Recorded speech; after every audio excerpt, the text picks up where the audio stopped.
Professor Victor Hanson, the senior fellow at the Hoover Institution, thinks that we are in strange times. What does he mean by that? He refers the popular woke phenomenon to what Plato said the Nobel Lie. Why is that? And why was the Constitution, the US Constitution, under attack? And how people should deal with the woke culture. Hello and welcome back to our show. It's great to see you. I saw Mark, Willie, and other friends. So today it's only me to bring you my exclusive interview with Professor Hanson. And I believe most of you probably know him. Professor Hanson is a very well-known scholar, a classicist, and also a military historian. Professor Hanson has also been working on his farm in Central Valley, California, every day, and that's very rare among the top scholars in the United States. And probably that's why he has more down-to-earth perspectives. I don't know if you agree with that. And I believe you would probably feel learning a lot from him, especially from this interview. So I did an interview a couple of weeks ago. When I greeted Professor Hanson, he sighed, strange times. So our interview started from that. Here we go. So Professor Hanson, you just said it's a strange time right now. So what do you mean exactly?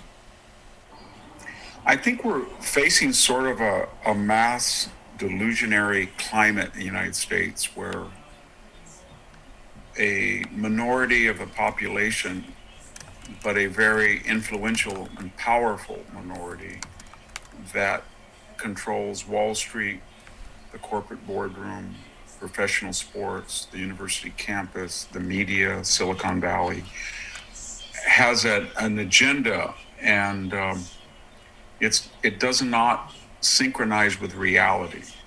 And if we were to focus on Chinese issues abroad, for example, there's a complete unwillingness to apply their own woke egalitarianism, equity, whatever term we use, to China. So, for example, the NBA stars are very critical, as we've said in the past, of the United States, but they don't apply that same standard to the Chinese treatment of democracy in Hong Kong, or the aspirations of an independent Taiwan, or the cultural smothering of Tibet, or the Uyghurs, et cetera, because of the vast $5 billion investment and profiteering that the NBA, and that can be applied now more recently to Major League Baseball, that wanted the All-Star game moved because of the supposedly illiberal temper of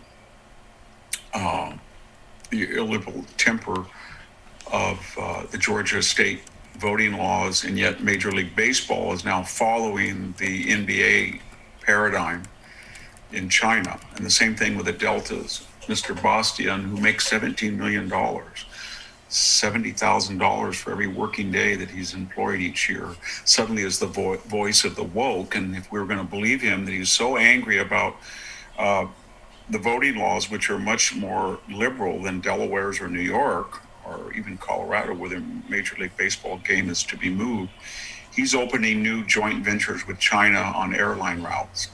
So they have a very funny morality. And domestically, it's very funny. We saw, in terms of anti-Asian violence that has spiked, a new narrative that somehow a white supremacist climate had led to the Atlanta shooter, who was a sexual deviant, killed 6 Asian American women and 2 white women. He may have been racist, we don't know, but he was surely a sexual unhinged deviant. And white supremacists usually don't kill people of their own race. So I don't think that was racially motivated. And yet when you look at, and I looked at all the data in San Francisco and New York, and on the FBI crime statistics for the year prior. And it turns out that in New York, about 75% of attacks on Asians were committed either by African Americans or Hispanic African Americans. and very few by whites. And when you look at the crimes statistics on hate, whites are compose about 68% of the population. They're involved in about 25% of the hate crime. So whatever we think, what's fueling this anti-Asian anger, if that's what it is, and yet still anti-Asian crimes are not, they're not the group that's most victimized. Usually it's Jewish people, but it's not white. So but yet we're told that if you're Asian American and you're walking out in a major city at 6 p.m, you better be very afraid of a white male walking in the opposite direction. When that's the official line, but I think most people look at the data and say they would be more apprehensive if they're going to stereotype anybody that it would be an African American male. And yet, what I'm getting at is that whether foreign or abroad, we're living in a climate of dissimulation and untruth. And it's what Plato called the Nobel Lie, that it's for socially beneficial purposes, and therefore it excuses the degree of untruth. And China has been very, very adept at this. They see this turmoil, this dissension, and they have been mimicking a lot of the left-wing attacks on America as if they too were victimized, even though the policy of the Chinese Communist Party, you could argue, is racist in itself.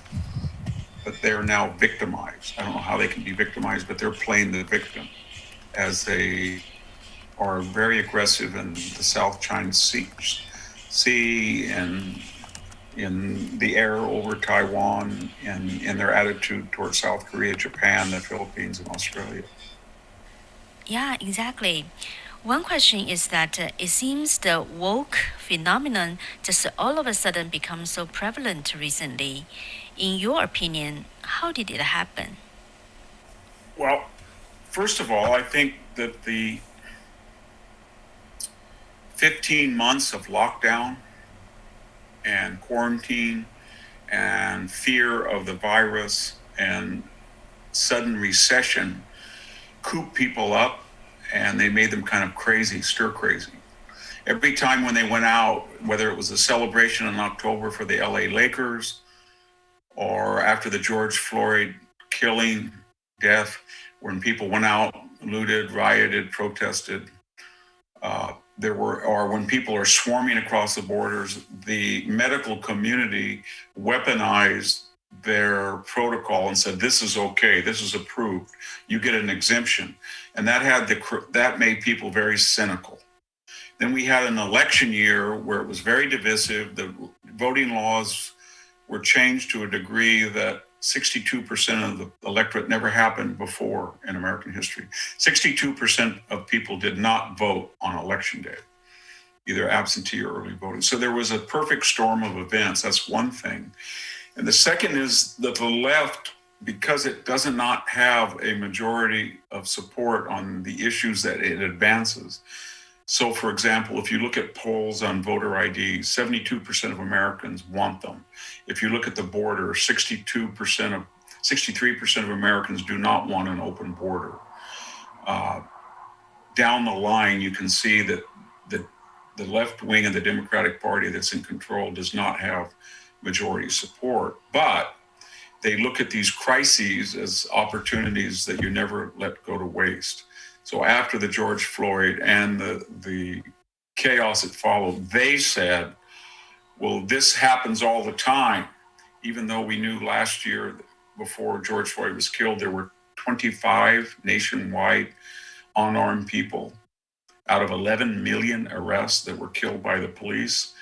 And the majority of them were white. And although there were more proportional, I think there was 11 African Americans, so that was disproportionate of the 25, but not disproportionate when you look at the race of the people being arrested. It was very much smaller, that whites were more likely to be shot as unarmed suspects, given their numbers who came in contact with the police.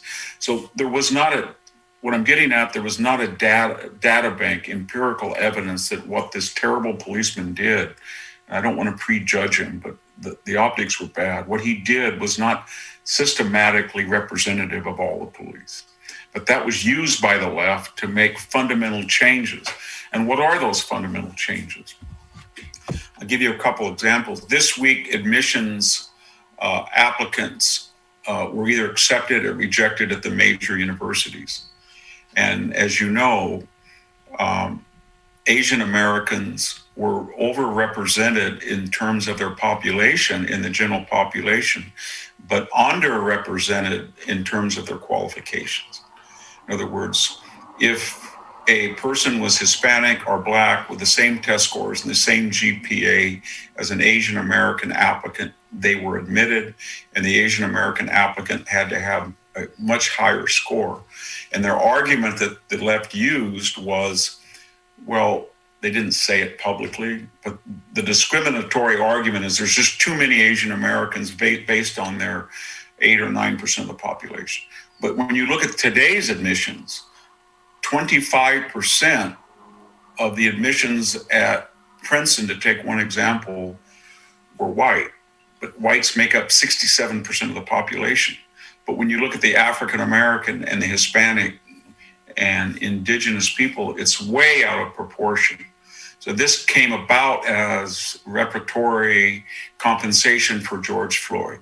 If you look at commercials today, a lot of studies show that the number of African Americans in the daily commercials soared from about 10% representative of their population to about 40%. If you look at the new hires at universities, yesterday that they're scrapping meritocratic criterion for new pilot training. They're going to have racial quotas.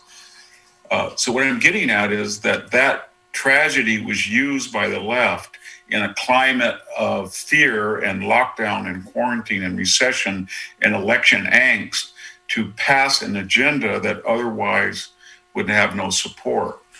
And what was the agenda? The agenda is radical equality of result, that Americans of any racial or minority background, when they begin to excel, a Marxist viewpoint kicks in that says they cheated or they did something wrong or they have privilege, and it's the duty of the government and its elite guardians who are smarter and more moral than everybody else not to be transparent or to do this democratically, but by fiat to adjust success and failure on the basis of their preconceived idea of fairness.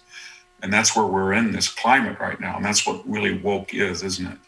It's a group of elites, mostly on the two coasts, who feel they have the moral superiority and the intelligence and the training to dictate all of our lives and suggest that when somebody does pretty well, they cheated or they were favored, or if it's a white person, he used white privilege. If it's an Asian American, it's because they have a culture that is unimaginative, that they just study all. Whatever the excuse is, they have to refabricate or construct a truth to explain something that's otherwise unpalatable to them. If you say to an elite woke person, I want African Americans to be represented at 11 or 12% in a meritocratic system, and I know how to do it. I'm going to go open charter schools in the inner city. I'm going to get people to tutor them. I'm going to work on maintaining families intact, cut down the illegitimacy. That's considered racist. So they do it on the back end rather than the front end. And that never works in history, and that's where we are. Yeah, and you talk about the Nobel Lies. But Yes. why the lies were able to go around, in your opinion? So those are outright lies, but why are they trafficked in? And the answer is that the people who create influence, and that's Facebook, Google, the order of a Google search, what is permissible on Twitter, the money in Amazon that subsidizes the Washington Post, corporations who govern advertising, professional sports, the culture of professional sports, universities, all of them to believe that they have a utopian view of the way things should be, that it should be absolutely equal. And the only way you can do that is to turn power over to people that are better educated, smarter, and more moral.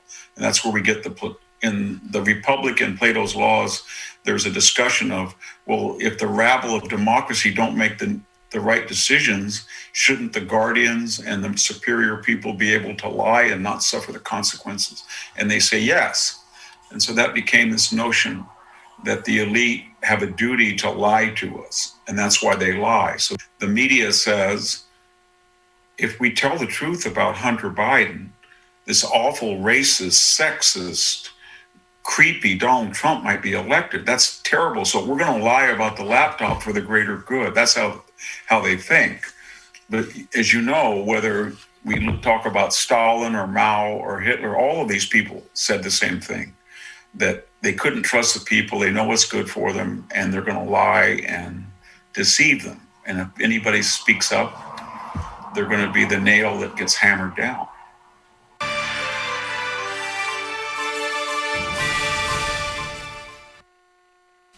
Many people feel that a lot of things happened were attacks to our constitution. But why could it happen? Is that because of the weakness of our constitution or for other reasons? Yeah. Well, if you look at the founders, although they were white males in North America, they were very different white males from those in Europe and from most other white males. They were utopians themselves, and they said, we have looked at the best governments throughout history. They were very learned people, Jefferson and Hamilton and Madison and the rest of them. And they said, democracy is important, but you can't have a democratic government. You have to have a constitutional republic with checks and balances, because they were scared stiff of the mob. So they created this system, and it's worked very well. And the logic of the Constitution, when they say all men are created equal, was an aspiration to make our appearance secondary rather than essential to who we are. So we had slavery, we had all of these ups and downs, but that was the vision, and that's what is basically how it's worked. So people come along and they say, wow, the United States has the most security, they have the most freedom, and they have the most prosperity, and I want to get into that country. And I want to operate under that system. I want to say what I want. I want to open the business the way I want. And I want to be free so that nobody knocks on my door and drags me into a jail. And so they come, and the left says to them, but it's not perfect. And if it's not perfect, it's not good. You have to be perfect to be good. And so perfection is defined as radical equality. If you say to a leftist, as Tocqueville said in Democracy in America, would you rather have all Americans make a very good salary with some making an extremely good salary? Some, not many, but a few. Or would you have everybody making a very poor salary, but everybody would make that? Human nature being what it is, they'll all opt for the lower salary that's the same, even though they would be better off, but they can't tolerate or stomach. So the founders knew that, and they were trying to create this constitutional republic of freedom and liberty rather than radical equality of result. A lot of people don't like it. And so now we're in this Orwellian situation where somebody comes across the border from Mexico, say from an indigenous person from Central America or Oaxaca, Mexico. They've been victimized by racist governments, corrupt governments, sexist governments. They come across the border, they do it illegally, and they perpetuate the illegality by residing here illegally. And what happens, they're told by the left, you have immediate claims because look around you. You don't have the money of these other people. You don't have the house. You don't have the clothes. You don't have the cars. That's because it's an oppressive system. So enlist with us. We will give you entitlements. We will help you. We will protect you. Just vote us in power-wise. And that's the message. And as we're talking about this, the left does not like the process, the foundations, the traditions of the founders. So long ago, they got rid of the state legislatures used to appoint the senators. We got rid of that. we have an electoral college. They're trying to get rid of it as fast as they can. We had a constitution that said each state shall make their own voting laws, except in unusual situations such as the 18-year-old vote or women's vote that can be now. Now they're trying to get rid of that. They want to have a national voting law that is conducive to their own agenda. They want to pack the court. They want to get rid of the Senate filibuster. And they want to really do away with the Second Amendment. And so they do not like the Constitution, because the Constitution was never designed to ensure absolute equality. I think it was Milton Friedman said, if you want freedom and equality, you'll get neither. If you want freedom, you'll get a lot of freedom and you'll get more equality than you ever would anywhere else. And he was right about that. And so that's what's most disturbing, I think, to Americans is that people come here from different countries, and rather than say, this was better than the alternative and that's why I'm here, they arrive with immediate complaints, not necessary complaints or helpful criticism, but existential. If you read what AOC or Representative Tlaib or Ilhan Omar, they're existential complaints about this rotten country. And yet they know in their heart that it's superior to where their parents were raised in Somalia or Puerto Rico or Palestine. They know that. And yet they say to Americans, just forget about that disconnect. And a lot of people, that's the problem. And the secondary, to be very brief now, the secondary problem is that most people on the center right are busy with their families, with their businesses, and they have a culture of silence. So they don't boycott, they do not protest, they do not get on the Twitter mob, and they let that minority act as if they have more numbers than they do because of their vocal and presence and their money and their connections. And whether there's going to ever be a pushback against this, I don't know. But it won't happen until somebody on the center or right just says, I'm done with Delta Airlines. Every time I can fly, I'll fly United or I'm not going to. Or I'm done with Major League Baseball. I'm not going to watch it for a year until they come to their senses. I'm not going to watch the NBA if they're going to be, servants of communist China. Until that happens, I don't think anything is going to happen.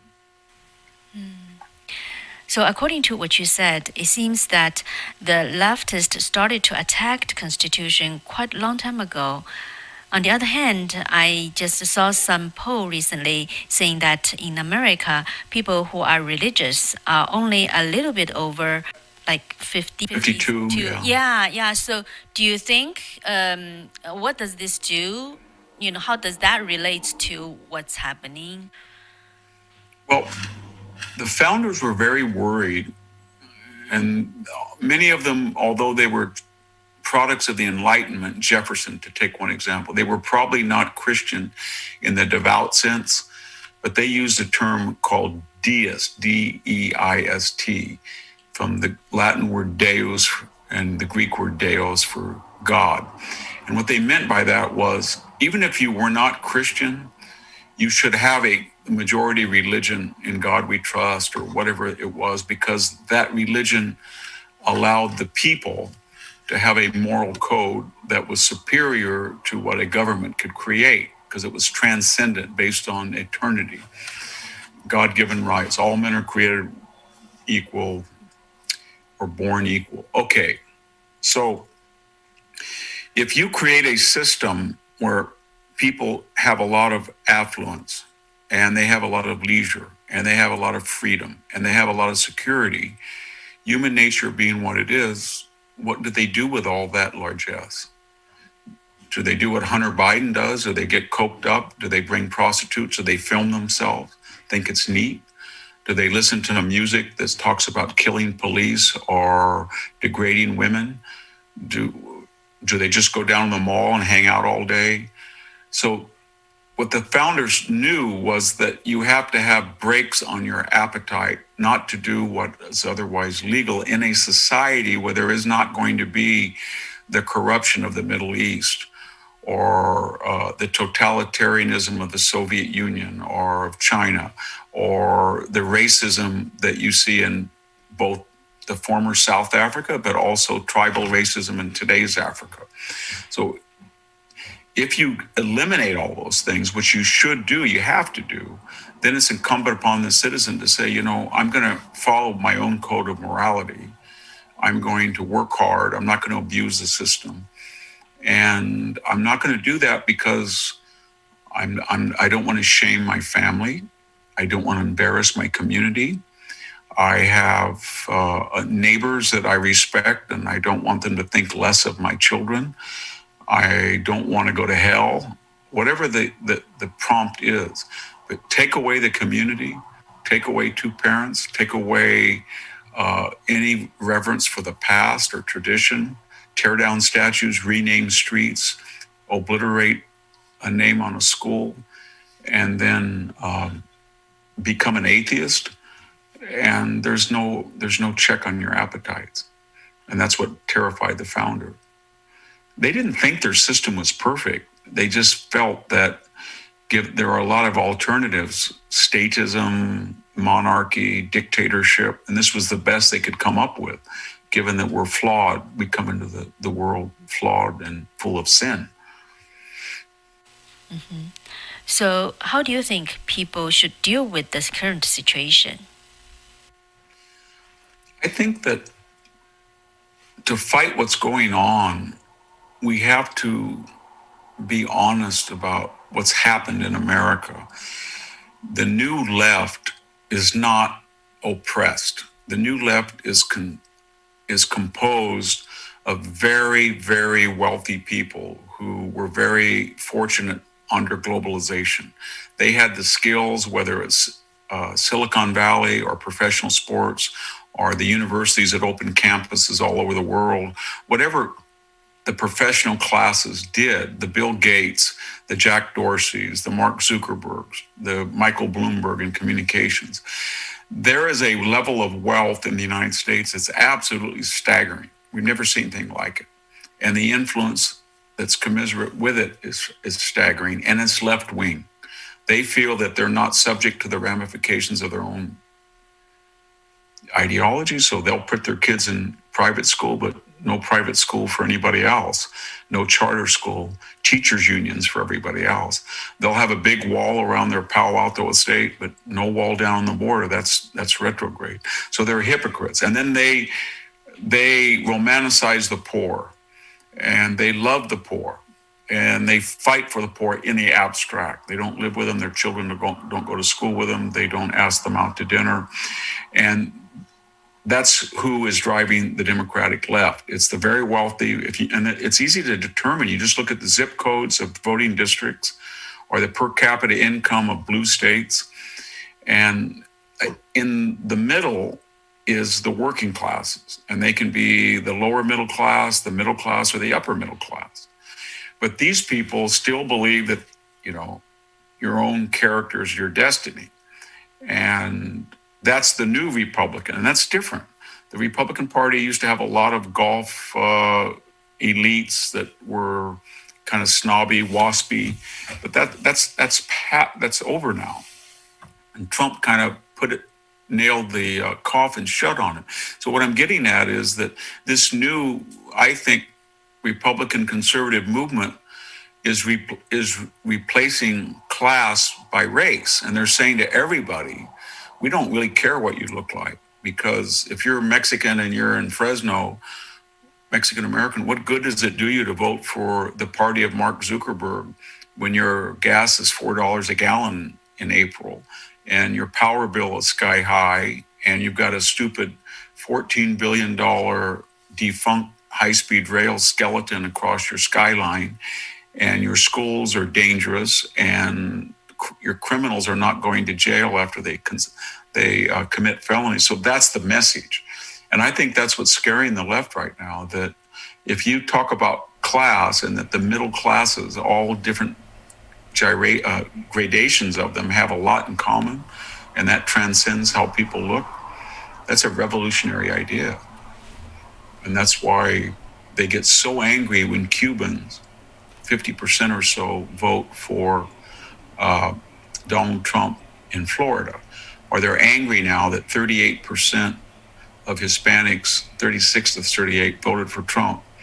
Or they're mad that even a mere 12 or 13% of African Americans, very small number, but they can't allow that to happen. All right. So this is the first half of my interview with Professor Hanson. So try to keep the show around 30 minutes. And you're probably curious what's in the second half. So our topic in the second half is mainly focused on China and the U.S.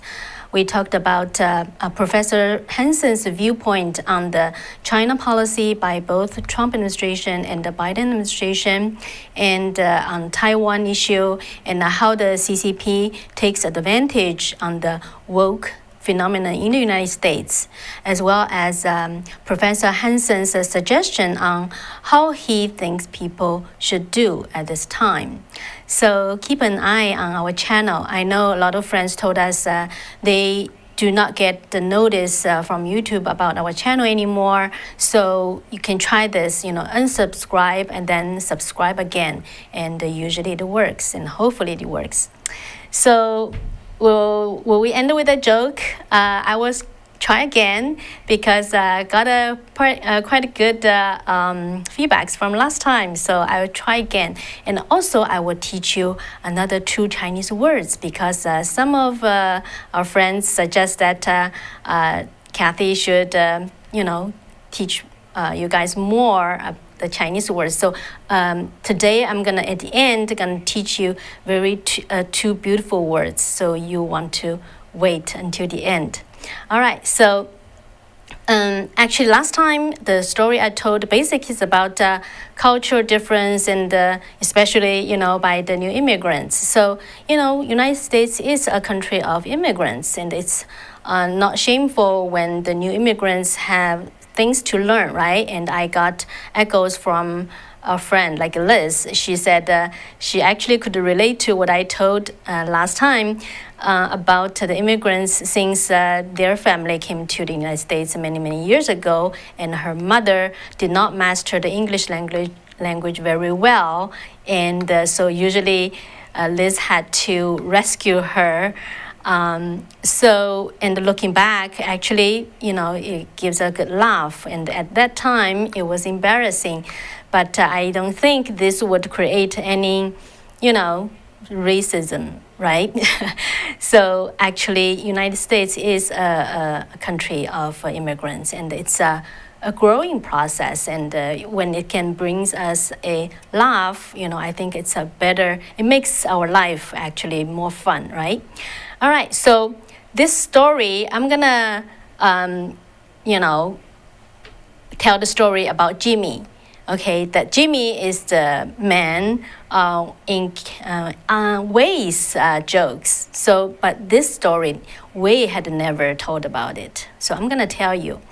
So when Jimmy just came to this country, to the United States, and got his degree, master degree in engineer, and became an engineer in Silicon Valley, he was really excited.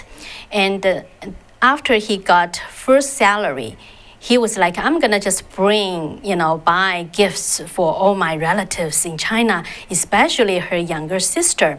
So Jimmy just stuffed, bought a lot of things and stuffed them into a big box and brought the box to the UPS, tried to mail them to China.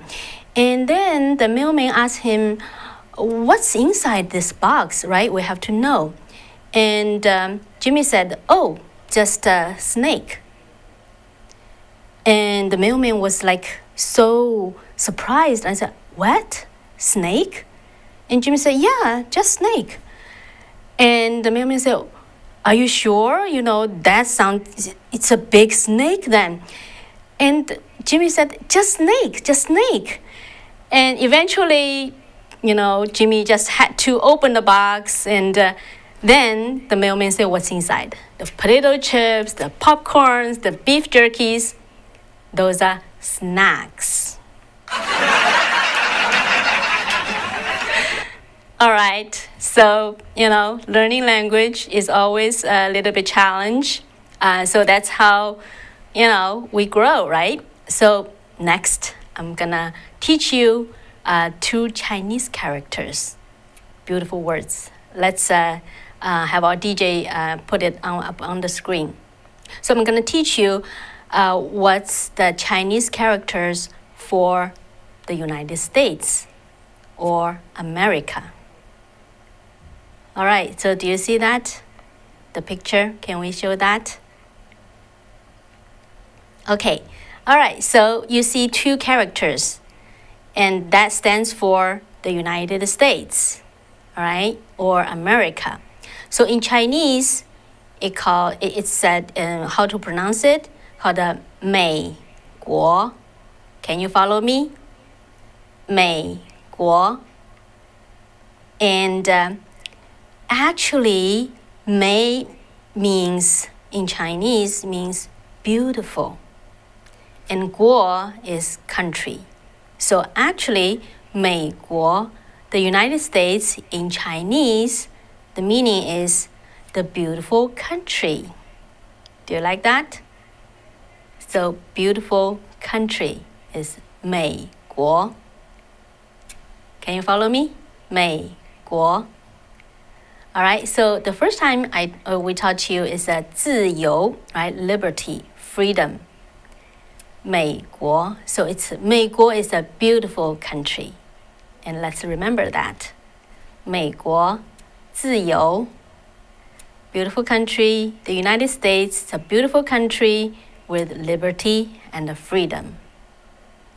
All right, so that's it for today. I hope you like it. And take care. We'll see you on Friday. Good night.